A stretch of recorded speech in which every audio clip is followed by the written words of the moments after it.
The heavy oak doors of St. Matilda's convent had not opened for a man in over 2 centuries, yet tonight they shuddered under the force of a violent, desperate fist. Rain lashed against the stone walls of the Yorkshire Abbey, mirroring the chaos in the heart of the woman hiding within. Sister Ariana, formerly known as Lady Elvira Vance, knelt on the cold flagstones, her rosary beads biting into her palms. She had taken the veil to bury a love that had nearly destroyed her. She thought she was safe. She thought he had forgotten her. But the shouting from the courtyard below shattered her peace. The Duke of Westmoreland had found her, and he wasn't leaving without a war. The year was 1844, and the winter in northern England was particularly cruel. Inside the walls of St. Matilda's, the air was always cold, smelling faintly of beeswax, frankincense, and damp wool. For 3 years, this silence had been Elvira's only companion. She had traded silk ball gowns for a rough, scratchy habit, and the sparkling conversation of London ballrooms for the whispered Gregorian chants of the sisters. She was no longer Lady Elvira, the bright-eyed daughter of a disgraced baron. She was Sister Ariana. She spent her days scrubbing the infirmary floors and her nights praying for a forgiveness she didn't feel she deserved. On this particular Tuesday, the routine was broken. It began with the bell. The frantic, erratic ringing of the gate bell echoed through the cloisters, startling the pigeons roosting in the eaves. It was past Compline. The gates should have been barred for the night. Elvira was in the scriptorium, copying a text on the lives of martyrs, when the noise began. Her hand slipped, a blot of ink staining the parchment. A sudden, inexplicable chill raced up her spine, a physical sensation she hadn't felt since the night she fled London, in a carriage with the blinds drawn. The door to the scriptorium burst open. It was young Sister Beatrice, her eyes wide with scandal and terror. "Sister Ariana," Beatrice gasped, clutching her chest. "Mother Superior requires you in the main hall, immediately." Elvira set down her quill, her fingers trembling. "The hall? At this hour? Who is ringing the bell, sister?" Beatrice looked around, as if the stone walls had ears. "It is a man. A nobleman, by the look of his carriage and the retinue of horses. He is screaming, Ariana. He is screaming your name, not your holy name. Your other name." Elvira's blood turned to ice. No, it wasn't possible. She rose, her knees shaking so violently she had to steady herself against the heavy oak table. "What name?" she whispered, though she already knew. "Elvira," Beatrice breathed. "He is demanding to see Lady Elvira Vance. He says he will tear the gates off their hinges if he is denied." Elvira closed her eyes. Ardenzo. Ardenzo, Sterling, the man who owned every beat of her heart, and the man who had cast her aside like a broken toy, or so she had believed for 3 agonizing years. "I cannot see him," Elvira said, her voice rising in panic. "Tell Mother Superior I am ill. Tell her I have taken a vow of silence. I cannot—" "You have no choice," Beatrice said, grabbing her arm. "He has the bishop's seal. He claims he has legal rights to enter. Mother Superior is terrified. He will bring the wrath of the peerage down on the convent." Elvira walked through the stone corridors, as if marching to the gallows. The shouting grew louder as she approached the heavy wooden doors of the receiving hall. "I don't care about your holy orders!" A voice roared, a voice deeper, rougher, and more filled with rage than the one she remembered, but unmistakably his. "She is in there. I know she is. Tell her Ardenzo is here, and I am not leaving until I see her face." The voice cracked on the last word, sounding less like a demanding duke and more like a man drowning. Mother Superior stood by the door, her face pale. She looked at Elvira with a mixture of pity and stern authority. "Sister Ariana, this man claims to be the Duke of Westmoreland. He claims you are not rightfully a nun." "I took my vows, Mother," Elvira said, clutching her cross. "I belong to God." "He claims," the Mother Superior said slowly, "that you belong to him, and he has brought the King's Guard to prove it." With a heavy creak, the Mother Superior signaled for the bolts to be drawn back. The doors groaned open. A gust of wind and rain swept into the hall, extinguishing the nearest candles. Silhouetted against the stormy night stood a figure in a dripping, wet greatcoat. He was taller than she remembered, his shoulders broader. His dark hair was plastered to his forehead, and his face was gaunt, unshaven, and wild. Ardenzo Sterling stepped into the holy light of the convent. His eyes scanned the room frantically until they landed on her. The silence that followed was deafening. He stopped breathing. He looked at her habit, the wimple covering her golden hair, the rough wool hiding her figure. "Elvira," he rasped, the anger draining out of him, replaced by a raw, agonizing relief. He took a step forward, water dripping from his boots onto the pristine floor. "My God, they told me you were dead. They told me you died in France." Elvira felt her knees give way. "Go away, Ardenzo," she whispered, tears instantly blurring her vision. "You made your choice 3 years ago. Let me live mine." "Choice?" Ardenzo laughed, a broken, hysterical sound. "You think I chose this? You think I chose to live in hell without you?" He reached into his wet coat and pulled out a bundle of letters. They were tied with a faded blue ribbon, the ribbon from her hair on the night they met. "I wrote to you every day," he said, his voice shaking. "Every single day for 3 years. Why did you never answer?" To understand the tragedy standing in that cold convent hall, one had to look back to the summer of 1839. The London season that year had been particularly stifling, filled with ambitious mothers and desperate debtors. Elvira Vance was the daughter of Baron Henry Vance, a man whose gambling debts were the worst-kept secret in polite society. Elvira was his only asset. She was 20, possessing a beauty that was understated but captivating, eyes the color of amber, and a wit that she tried hard to suppress in mixed company. Her father had made it clear she was to marry money. Specifically, she was to marry Lord Blackwood, a man 3 times her age with a fortune made in coal and a reputation for cruelty. But then she met Ardenzo. It was at the Duchess of Richmond's ball. Ardenzo Sterling was then just the Marquess of Sterling, heir to the Dukedom of Westmoreland. He was 23, dashing, wealthy, and utterly bored with the parade of debutantes throwing themselves at his feet. He had escaped the ballroom to smoke a cheroot on the terrace. Elvira had escaped to hide from Lord Blackwood. They literally collided in the shadows of a jasmine trellis. "Careful," he had said, steadying her by the elbows.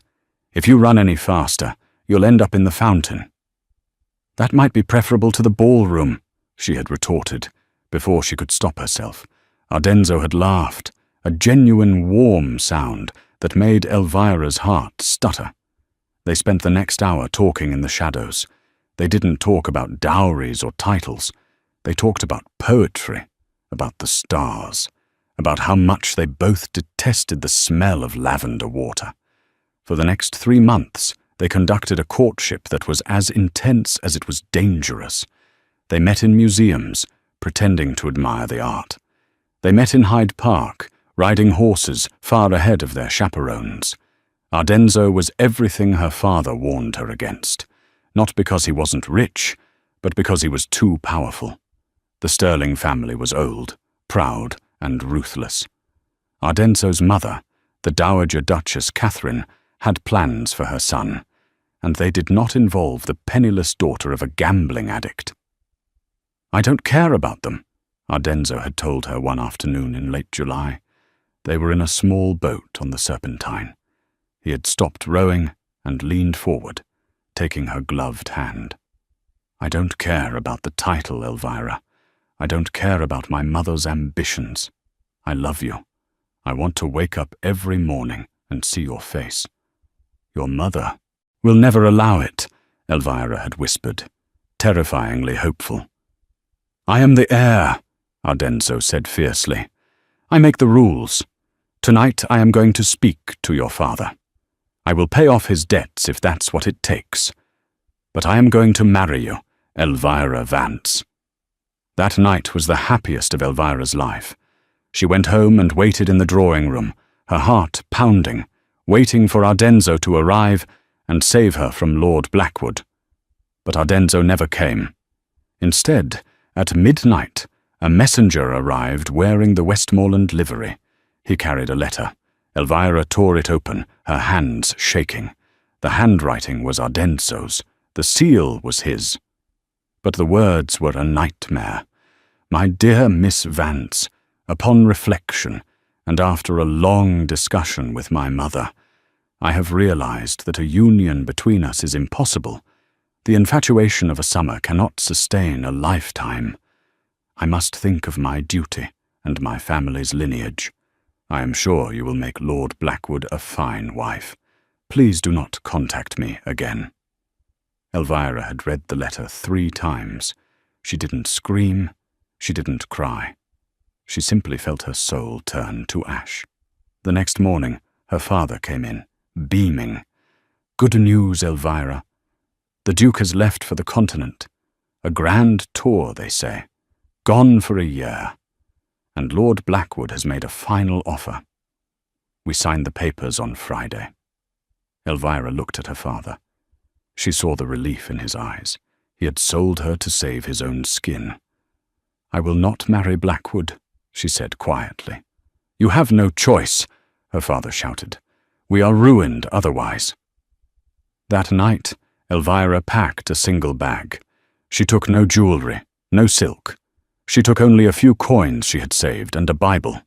She cut her hair short with sewing scissors so she wouldn't be recognized. She fled into the rainy London streets, boarding a mail coach, bound for the north, toward the only place she knew would take in a woman with no dowry and a broken heart, St. Matilda's. She thought she was escaping a man who had toyed with her. She didn't know that on the same night she received that letter, Ardenzo Sterling was lying unconscious in an alleyway behind her father's club, his skull fractured, while his mother burned the real letter he had written to Elvira. She didn't know that for 3 years Ardenzo had been searching the morgues and the brothels of Europe, believing the lie his mother told him, that Elvira had run off with a soldier to France. Now, in the freezing hall of the convent, the past and present collided. Ardenzo stood, dripping wet, holding out the bundle of letters he had written to a ghost. "I didn't write that letter, Elvira," Ardenzo said, his voice cracking, stepping closer to the woman he loved, who was now dressed as a bride of Christ. "I was waylaid on my way to your father. I was beaten within an inch of my life. When I woke up a week later, you were gone. My mother told me you laughed at my proposal. She told me you ran away because you couldn't bear the thought of a boring life with a duke." Elvira's hand flew to her mouth. The cruelty of it was suffocating. "But the handwriting, it was yours." "A forgery," Ardenzo spat. "My mother has a secretary with a talent for mimicry. Elvira, look at me." He dropped the letters. They scattered on the stone floor like fallen leaves. He reached out and grabbed her shoulders.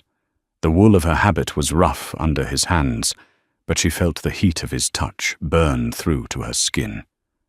"I never stopped loving you," he whispered. "Not for a second. And now that I found you, do you think I care about the Pope? Do you think I care about vows made under false pretenses?" "Ardenzo, stop!" Elvira cried, pulling away. "It is too late. I am a nun. I have sworn an oath to God. An oath based on a lie is void, Ardenzo shouted, his voice echoing off the vaulted ceiling. Mother Superior, Elvira pleaded, turning to the older woman. But the Mother Superior was looking at the letters on the floor. She stooped down and picked one up. She read the opening lines, her expression unreadable. Sister Ariana, the Mother Superior said softly, the Church does not desire captives. It desires willing servants. I am willing, Elvira insisted, though her heart was hammering against her ribs like a trapped bird. I have found peace here. Have you? Ardenzo challenged. Or have you just been hiding? Suddenly, a loud crash echoed from outside the courtyard, the sound of splintering wood and shouting men. My Lord Duke, a soldier burst into the hall, looking panicked. We have a problem. The locals, they've heard the commotion. They think we are attacking the nuns. They are gathering with pitchforks and torches at the gate. Ardenzo cursed. I told them to stand down. It's not just the locals, Your Grace, the soldier said, his face pale. Your mother's carriage has just arrived. The Dowager Duchess is here. Elvira felt the blood drain from her face. The woman who had destroyed her life had come to finish the job. The arrival of the Dowager Duchess, Catherine Sterling, was not like the arrival of her son. Where Ardenzo had been a storm of passion and noise, Catherine was a chilling frost. She did not run. She did not shout. She walked into the great hall of St. Matilda's with the slow, terrifying elegance of a viper gliding through grass. She was dressed in black velvet, untouched by the storm outside, her silver hair pulled back into a severe knot. Her eyes, the same shade of steel grey as Ardenzo's, held none of his warmth, only a razor-sharp intelligence. She ignored the Mother Superior. She ignored the trembling nuns peeking from the shadows. Her gaze landed on Elvira, dissecting her in an instant before settling on her son. Ardenzo, she said, her voice smooth and deceptively calm. Get up. You are making a spectacle of yourself. Look at you, kneeling in the mud before a woman who abandoned you. Ardenzo stood slowly. He towered over his mother, but for the first time in his life, he didn't cower. She didn't abandon me, Mother. You stole her from me. Catherine let out a short, cold laugh. She adjusted her gloves. I saved you, and I see I must save you again. Do you know what happens to a peer of the realm who abducts a nun? You will be stripped of your title. You will be excommunicated. You are destroying the House of Westmoreland for a fleeting obsession. It is not an obsession, Ardenzo roared, the sound echoing off the stone walls. It is my life. You forged my handwriting. You hired thugs to beat me senseless. You told me she was dead. Catherine's expression didn't flicker. I did what was necessary. You were a foolish boy, infatuated with a pauper. And now look at her. She gestured dismissively at Elvira. She is Sister Ariana now. She is married to God. Unless... Catherine smiled, a cruel twisting of lips. Unless she is willing to admit that her devotion is as shallow as her breeding. Elvira stepped forward. The fear that had paralyzed her moments ago was evaporating, replaced by a cold, hard clarity. This woman had stolen 3 years of her life. My devotion is not shallow, Your Grace, Elvira said, her voice trembling but clear. I came here because I had nothing left. You took everything from me. My future, my love, my dignity. I paid for your dignity, my dear, Catherine snapped, dropping the facade of politeness. Did your father not tell you? I paid off Baron Vance's debts. £15,000. That was the price of your disappearance. Your father sold you, Elvira. He didn't just want you to marry Blackwood. He took my gold to ensure you never spoke to Ardenzo again. The revelation hit Elvira like a physical blow. She staggered back, gripping a pew for support. That is a lie. Is it? Catherine reached into her reticule and pulled out a folded parchment. She tossed it onto the floor at Elvira's feet. The receipt, signed by Baron Henry Vance, on the day you fled. He knew I forged the letter. He helped me craft the wording to ensure it would break your heart efficiently. Elvira looked down at the paper. She recognized her father's looping, drunken scrawl. Received $15,000. Condition, total estrangement. A sob ripped from Elvira's throat. It wasn't just the dowager. It was her own flesh and blood. Her father had watched her heart break, watched her cut her hair and flee into the night, all while counting the Duke's gold. Ardenzo stared at the paper, his face turning a terrifying shade of crimson. He looked at his mother with pure hatred. You bought her misery? You paid for my heartbreak. I secured your future, Catherine hissed, and I will not let you throw it away. Guards! At her command, 4 men in the Westmoreland livery stepped into the hall, swords drawn. They were not the King's Guard. These were the Dowager's private mercenaries. Seize the Duke, Catherine commanded. Drug him if you must. Throw him in the carriage. We return to London tonight. And as for the girl, she looked at Elvira with disdain. Leave her to her prayers. She is of no consequence. No. Ardenzo drew a pistol from his belt. He aimed it not at the guards, but at the ceiling. 1 step closer and I will bring this roof down. This is a house of God. The Mother Superior stepped between the men, her small frame radiating fury. Dowager Duchess, you have violated sanctuary. You have confessed to fraud and coercion within these holy walls. By the laws of the Church, vows taken under duress are invalid. Sister Ariana was lied to. Her path here was paved with your sins, not her free will. Catherine sneered. Your laws mean nothing to me, old woman. I have the King's ear. And I, Ardenzo said, cocking the pistol, have a loaded gun. Elvira, come to me. Elvira looked at the Mother Superior. The older woman's eyes were filled with tears, but she nodded. Go, child. God does not want a prisoner. He wants truth.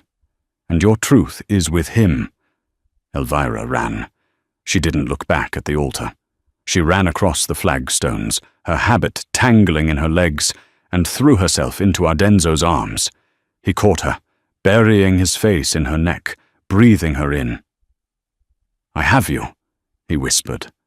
I have you. How touching, Catherine drawled. Kill the girl. The mercenaries hesitated. Murdering a nun in a convent was a sin that even hard men feared. I said kill her, Catherine shrieked, losing her composure for the first time. She is a witch who has ensnared my son. Before the guards could move, a deafening crash shook the entire building. Glass shattered from the high stained glass windows, raining colored shards down upon them. The mob outside had breached the gates. The chaos that erupted was absolute. The villagers of Yorkshire were a superstitious, fiercely protective lot.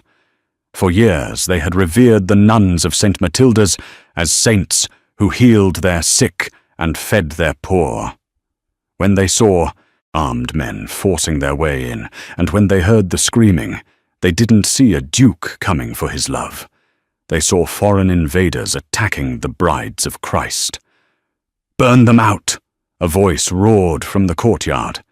A torch was thrown through the open doors, landing on the tapestries hanging in the vestibule. The dry, ancient fabric caught fire instantly. Fire! Sister Beatrice screamed, running into the hall. The cloisters are burning! The mercenaries, forgetting their orders to kill Elvira, panicked. They turned to defend themselves against the surge of angry farmers armed with pitchforks, axes and cudgels who were pouring into the entryway. We have to go! Ardenzo shouted over the din. He grabbed Elvira's hand. Is there a back way? The crypts!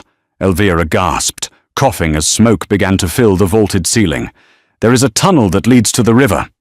"Lead the way." Ardenzo kept one arm around Elvira and used the other to wield his pistol, using it as a club to knock away a mercenary who tried to block their path. The Dowager Duchess stood frozen in the center of the hall, her face a mask of horror. She wasn't horrified by the violence. She was horrified that she was losing control. "Ardenzo, you cannot leave me here!" she screamed, clutching her skirts as a burning beam fell from the ceiling, crashing onto the table where she had stood moments before. Ardenzo stopped. He looked back at his mother. The fire was spreading fast, licking at the wooden pews. The mob was closing in on her, their faces twisted with rage, mistaking her for the leader of the attackers. "Save her, Ardenzo," Elvira pleaded, pulling on his arm. "She is evil, but she is your mother. Do not let her die like this." Ardenzo looked at Elvira, amazed by her grace. Even after everything, she would not let him have his mother's blood on his conscience. "Damn her," Ardenzo growled. He rushed back, grabbing his mother by the waist just as a farmer swung a heavy scythe at her head. Ardenzo deflected the blow with his forearm, gritting his teeth against the pain. "Move!" he shouted at his mother, shoving her toward the protective circle of her own guards. "Get her out the front. The mob wants blood. Give them gold. Throw your purse at them and run." He didn't wait to see if she obeyed. He turned back to Elvira. "Now, the crypts." They ran through the smoke-filled corridors, past the terrified nuns who were fleeing toward the gardens. Elvira led him to a small, heavy iron door behind the altar. She fumbled with the key at her belt, the key she carried as the keeper of the archives. Her hands shook so badly she couldn't fit the iron into the lock. "Let me," Ardenzo said gently. He took the key, his large hand covering hers. The lock turned with a heavy clunk. They slipped inside just as the roof of the main hall groaned and collapsed inward. A blast of heat and sparks chased them down the stone spiral staircase into the darkness of the underbelly of the convent. Here, the air was cool and smelled of earth and old bones. The roar of the fire and the riot above was muffled, replaced by the sound of their own ragged breathing. Ardenzo pulled a small box of lucifers from his coat pocket and struck one against the stone wall. The tiny flame illuminated the narrow, spider-webbed tunnel. He turned to look at her. Elvira's face was smudged with soot, her wimple torn, her eyes wide and luminous in the flickering light. She looked more beautiful to him than she ever had in silk and diamonds. "Are you hurt?" he asked, reaching out to touch a bruise forming on her cheek. "No," she whispered. She looked at his arm, where the sleeve was torn and bloody from the scythe. "You are bleeding." "I don't feel it." He dropped the match as it burned his fingers and lit another. "Elvira, what happened back there? What my mother said about your father?" "It doesn't matter now," Elvira said, though the tears spilled over again. "They are all gone. My father, your mother, they belong to a world I left behind." "But Ardenzo—" She hesitated, looking down at her habit. "I am still a nun. I have broken my vows. I have run away with a man. I am a fallen woman." Ardenzo took her face in his hands. "You are not fallen. You were stolen, and I am stealing you back. But this time, it is your choice. The tunnel ends at the river. My horse is tethered in the woods nearby. We can go anywhere. We can go to Scotland. We can go to America, or—" He paused, his voice vulnerable. "Or I can take you to another convent, one where you will be safe. I will not force you, Elvira. Never again." Elvira looked at him. She thought of the cold nights in her cell, praying for the strength to forget him.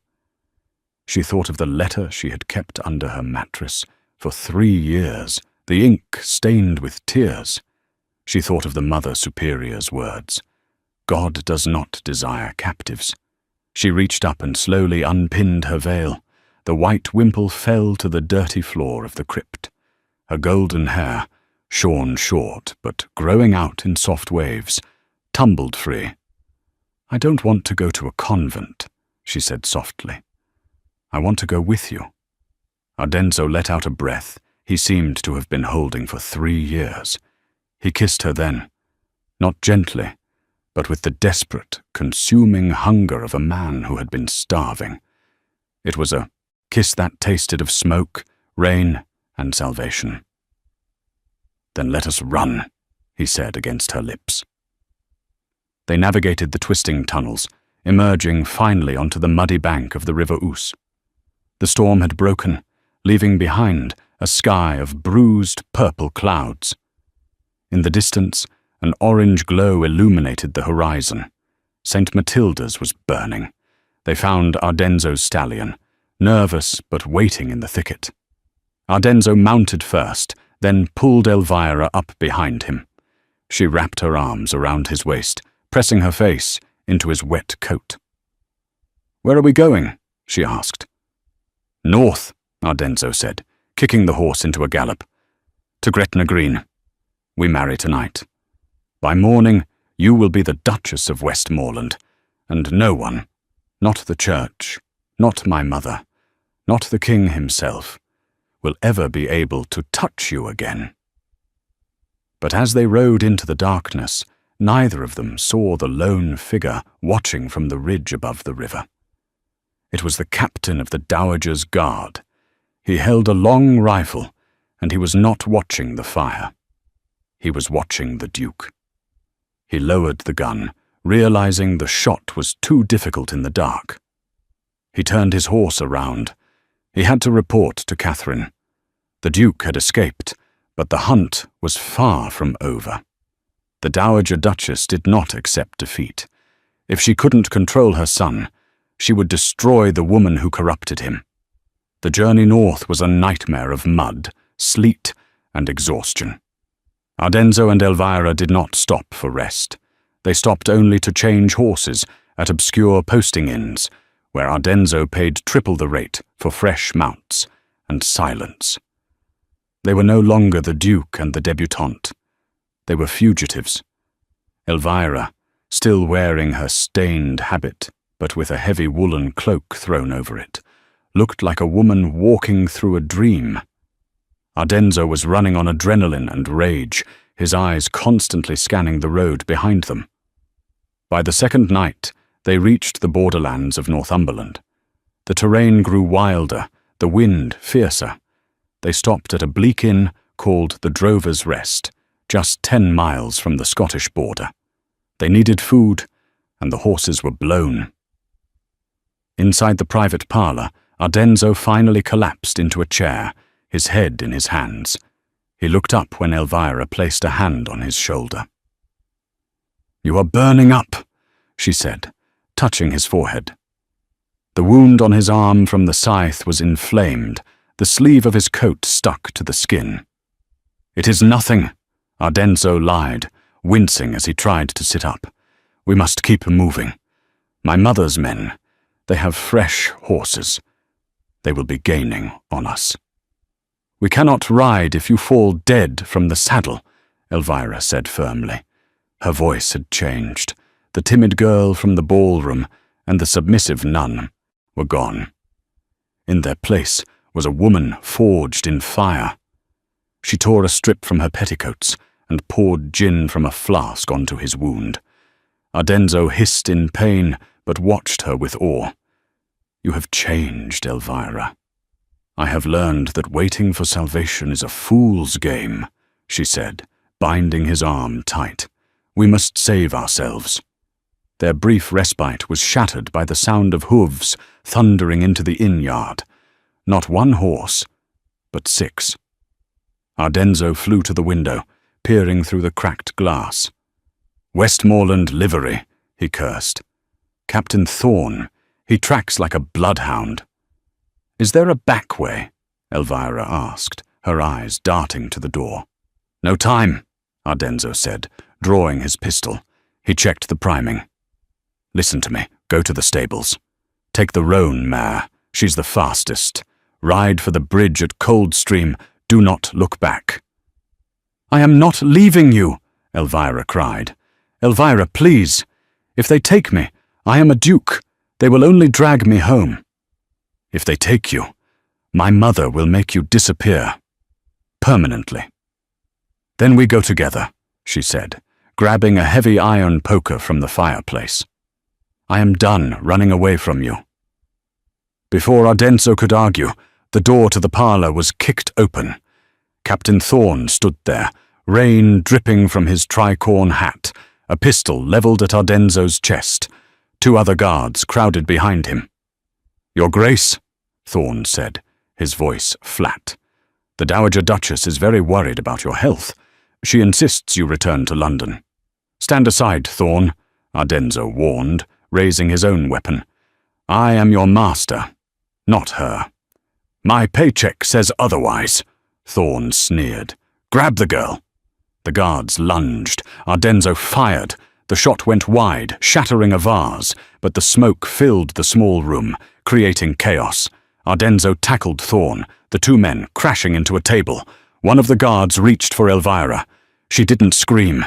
She swung the iron poker with all the strength of a woman who had scrubbed stone floors for 3 years. It connected with the guard's shoulder with a sickening crunch. He howled and fell back. "Run, Elvira!" Ardenzo shouted, punching Thorne in the jaw. Elvira scrambled over the fallen chair, but instead of running out the door, she threw the heavy oil lamp onto the floorboards. The oil spread, and the flames roared to life, creating a wall of fire between Ardenzo and the remaining guards. "Come on!" she screamed, reaching through the flames. Ardenzo kicked Thorne away and leaped over the fire, grabbing Elvira's hand. They burst out into the rainy courtyard, vaulting onto the nearest horse, a massive black stallion belonging to the guards. They tore out of the inn yard just as the windows of the Drover's Rest blew out from the heat. The chase to the river was a blur of terror. They could hear the shouts of Thorne and his men behind them, gaining ground. The bridge over the River Tweed, the border between England and Scotland, loomed ahead in the mist. "They are too close!" Elvira shouted over the wind. She could hear the snap of a pistol shot. A ball whizzed past her ear. "Hold on!" Ardenzo spurred the horse. They hit the wooden planks of the bridge at a full gallop. As soon as the horse's hooves struck the other side, Ardenzo pulled the reins hard, spinning the beast around. "We are in Scotland!" he roared at the pursuers who had skidded to a halt on the English side. "You have no jurisdiction here. Step 1 foot on this soil, and I will have you hanged for invading a sovereign nation." Thorne sat on his horse in the middle of the bridge, his face twisted in frustration. He knew the law. Scottish law was distinct. If he tried to drag the Duke back by force now, it was kidnapping, not rescue. He holstered his pistol and spat into the river. "This isn't over, Your Grace," he shouted. "Your mother does not forgive." Ardenzo turned the horse away, his chest heaving. He looked down at Elvira.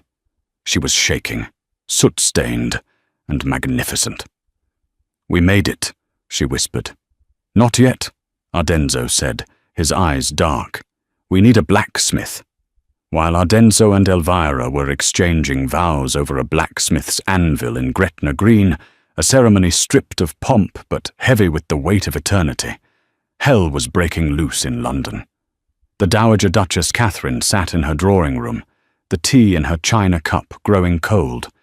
She was composing a story for the London Times, a tragic story about how her son, suffering from a fever of the brain, had been seduced by a mad woman.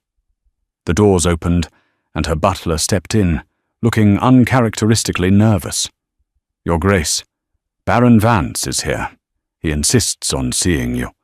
Catherine sighed. "Send him away. I have no use for him." He says he knows about the fire, Your Grace, and he says he wants £50,000, or he goes to the magistrate." Catherine's eyes narrowed. She set the cup down. "Show him in." Baron Henry Vance looked like a man haunted. His clothes were rumpled, his eyes bloodshot from gin and fear. He had heard the rumors of the convent fire, of the mob, of the attempted murder. He realized he was swimming with a shark that would eat him whole.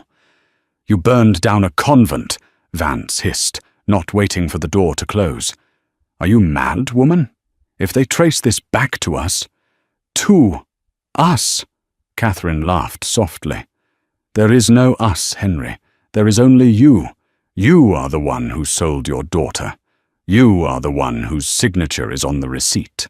A receipt you hold," Vance shouted. "I want more money, Catherine. I need to flee the country. If I go down, I am taking you with me. I will tell the world you forged the letters. I will tell them you hired the thugs who beat your own son." Catherine stood up, walking slowly to the fireplace. "You are threatening a duchess in her own home." "I am threatening a monster," Vance yelled. Catherine pulled the bell cord. Instantly, 2 footmen entered, but they were followed by 2 officers of the Bow Street Runners, the early police force of London. Vance looked confused. "What is this?" "Officers," Catherine said, her voice dripping with feigned sorrow. "Thank heavens you arrived. This disturbed man has just confessed to me that he set fire to St. Matilda's convent in a fit of rage because his daughter refused to give him money." "What?" Vance gasped. "That is a lie. She is lying." "He is trying to extort me," Catherine continued smoothly. "He demanded £50,000 to keep silent about his crime. He is clearly mad." The officers stepped forward, grabbing Vance by the arms. "No!" Vance screamed, struggling. "She did it! She ordered it! Check her accounts! She paid the mercenaries!" "Take him away," Catherine said, waving a hand. "It is too distressing." As they dragged Vance out, he looked at Catherine with eyes of pure hatred. "You think you've won?" he screamed. "Calmer, Catherine. It comes for us all. You will die alone." Catherine watched the doors close. She smiled. She had tied up the loose end. Vance would hang for arson, and her secret would die with him. But Catherine had made a fatal miscalculation. She had forgotten that servants have ears, and that loyalty is often determined by the highest bidder. Her own maid, a quiet girl named Sarah who had been invisible to Catherine for years, had been in the room. Sarah had loved Ardenzo. He had once been kind to her when she dropped a tray, a kindness rare in that household. And Sarah had heard everything.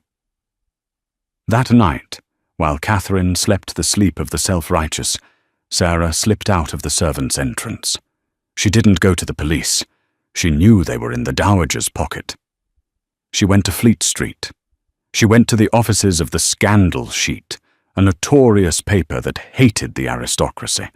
The next morning, the headlines didn't carry Catherine's fabricated story of a feverish duke.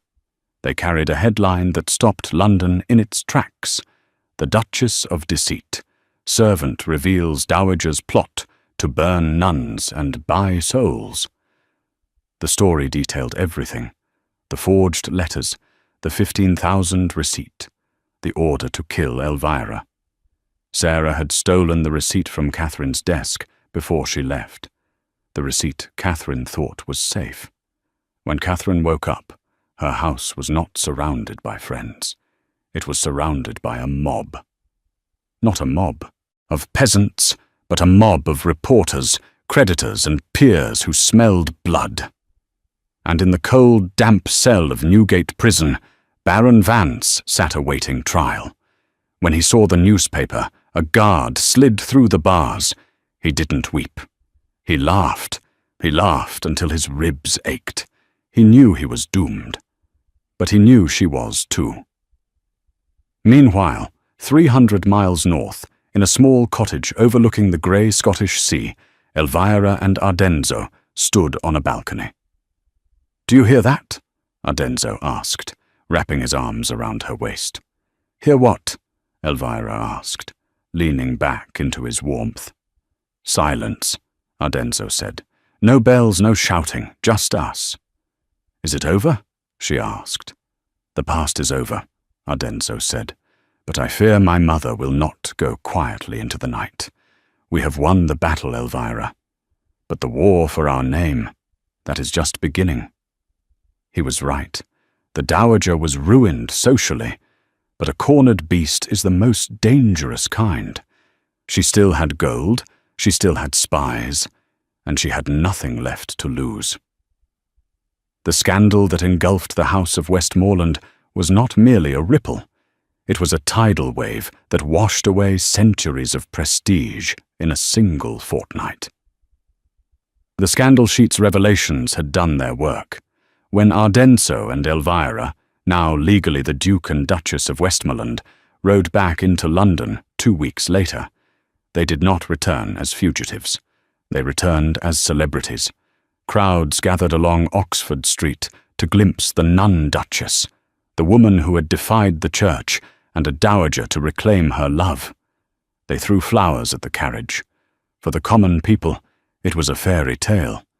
For the aristocracy, it was a reckoning. But the real drama waited behind the gilded gates of Westmoreland House. Ardenzo had sent a rider ahead with a single instruction. The dowager is to remain in the drawing room. She is not to leave. When the double doors of the drawing room opened, the scene was starkly different from the one 3 years prior. The servants, emboldened by the news of the dowager's cruelty, stood straighter. They looked at Elvira not with disdain, but with reverence. Catherine Sterling stood by the window, watching the rain. She turned as they entered. She looked aged, decades older than she had just weeks ago. Her friends had abandoned her. Her invitations were returned unopened. Even the Queen had stricken her name from the guest list for the upcoming Jubilee. "So," Catherine said, her voice brittle, "the prodigal son returns, and he brings his strumpet." Ardenzo walked forward. He did not yell. He did not rage. He possessed the terrifying calm of a man who held all the cards. "She is your Duchess, Mother.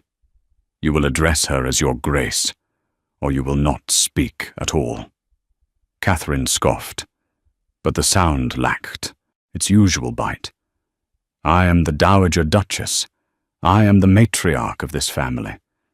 You cannot command me." "I can," Ardenzo said softly. "And I will. The King's Council has reviewed the evidence provided by Sarah and the receipt you so foolishly kept. They were unimpressed. Kidnapping, fraud, attempted murder, arson. You are liable for treason against the Crown for attacking a religious institution." Catherine paled. "They wouldn't dare."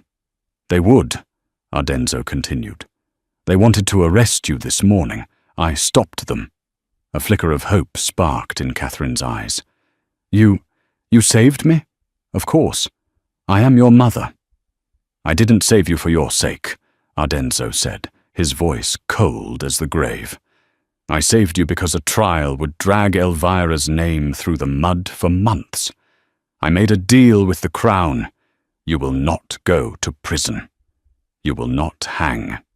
"Thank God," Catherine breathed, clutching her pearls. "Do not thank him yet," Ardenzo cut in. "You are stripped of your allowance. You are stripped of your dower rights. You are banned from London. You are banned from court. You will leave this house tonight." "Leave?" Catherine gasped. "To go where? To the country estate in Kent?" "No," Ardenzo said. "Kent is too comfortable. You are going to the Isle of Skye, to the old hunting lodge. It has no staff, save for one maid who will ensure you are fed. It has no visitors. It has no society. It is a cold, lonely rock in the middle of a grey sea." "You cannot be serious," Catherine shrieked. "I will die there. The isolation will kill me." Ardenzo stepped closer, looking down at her. "You tried to send Elvira to a life of silence and cold stone walls. You tried to bury her alive in a convent, so you wouldn't have to look at her. It is only fitting, Mother, that you live out the rest of your days in exactly the same manner. Alone, forgotten, with nothing but your prayers." Catherine turned to Elvira, desperation clawing at her pride. "Elvira, speak to him. You are a woman of God. You are a nun. Show mercy." Elvira looked at the woman who had destroyed her father, who had stolen 3 years of her youth, who had ordered her death. She felt a strange sensation. It wasn't hate, it was pity. "I am showing mercy," Elvira said quietly. "A nun would tell you to repent. A duchess tells you to pack." Catherine collapsed into the chair, sobbing, not tears of remorse, but tears of a narcissist who has lost her audience. The carriage that took Catherine away that evening was not emblazoned with the ducal crest. It was a plain, black hackney. As she rode away into the rainy night, heading for a cold exile in the north, she realized the true depth of her punishment.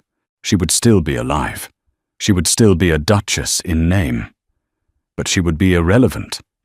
For a woman like Catherine Sterling, that was a fate far worse than death. 5 years later. The gardens of the Westmoreland estate in Kent were in full bloom. The jasmine trellis, where a young girl and a boy had once collided, was heavy with white flowers. Elvira sat on a stone bench, watching a small boy of 4 chase a golden retriever across the lawn. The boy had dark hair and amber eyes. "He is fast," Ardenzo said, coming up behind her and placing a hand on her shoulder. "He takes after his mother." "Let us hope he has his father's stubbornness," Elvira smiled, leaning her head back against him. "And hopefully," Ardenzo said, kissing her forehead, "he will never know the darkness we saw." Baron Vance had died in prison of a seizure 2 months after the trial, a lonely, miserable end for a man who sold his own flesh and blood. Catherine was still alive on the Isle of Skye, reportedly spending her days writing letters to people who never wrote back. But here, in the sun, there were no ghosts. Elvira reached into her pocket and pulled out a small, worn object. It was her rosary. She didn't pray with it anymore, but she kept it. A reminder of the cage she had escaped, and the faith that had sustained her not in God, but in the man standing beside her. "Do you ever miss it?" Ardenzo asked, noticing what she held. The silence. Elvira looked at her husband, then at their son laughing in the grass. "No," she said softly. "I prefer the noise of living." She stood up and took his hand. Together, the Duke and his nun walked back toward the house, leaving the shadows of the past where they belonged, outside the gates. And that is the incredible, heartbreaking, true-to-life saga of Elvira and Ardenzo. It's a story that reminds us that true love is not just a feeling, it is a battle. Ardenzo fought the church, the law, and his own mother to reclaim the woman he loved, and Elvira found the strength to trade her sanctuary for her destiny. In the end, the hard karma came full circle.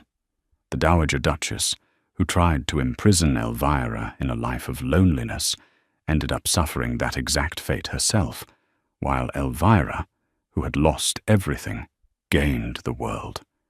It proves that while evil may have power, it never has peace. If this story moved you, please hit that like button. It really helps the channel grow. Share this video with a hopeless romantic in your life, and don't forget to subscribe and ring the bell so you never miss a new story. Thanks for watching, and I'll see you in the next one.